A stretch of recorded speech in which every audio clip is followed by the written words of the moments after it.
New details emerging as a helicopter is pulled from a South Florida canal one day after a tragic crash. 7's Danielle Garcia has new details.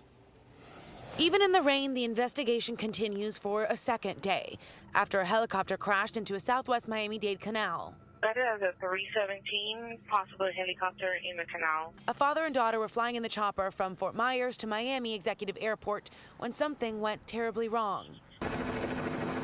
According to investigators, the witnesses were stating that they saw what appeared to be a helicopter that was spinning and falling. The splash landing forcing first responders to race against time to make rescues. There's a female out of the water. The father is still missing. Police say witnesses watched the woman come out of the water. She told first responders there was still a man inside the helicopter. Both transported to Jackson South Medical Center. Police say the woman is now in stable condition, but the man sadly died at the hospital. It's pretty scary that something like that happened around here. Vivian Alvarez saw the immediate aftermath. We just saw a chopper very low. I'm actually directly right behind where it happened. She noticed more choppers flocked the area of Southwest 184th Avenue and 122nd Street just after 1 on Wednesday. Now the FAA says what lies under this murky water is a huge 369 helicopter like this one.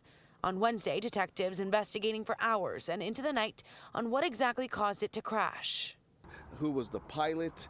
Who was navigating the aircraft? Those are all questions that still need to be determined. And of course, that information is going to be coming from NTSB, who is going to conduct the investigation in regards to the crash. The Miami-Dade Police Department Homicide Bureau is only going to focus on the death component of this incident. So right now it appears as though the NTSB investigators have a crane out to possibly try to retrieve that helicopter. Again, these aren't the best conditions, but they're going to do the best that they can. So we do know the investigators will begin the process of documenting the scene, examining the helicopter. Most importantly, though, they do need to get the black box out from the helicopter. That way they can get all that navigation information from the helicopter system. That way they can try to understand what caused this crash. Reporting in Southwest Miami-Dade, I'm Danielle Garcia, 7 News.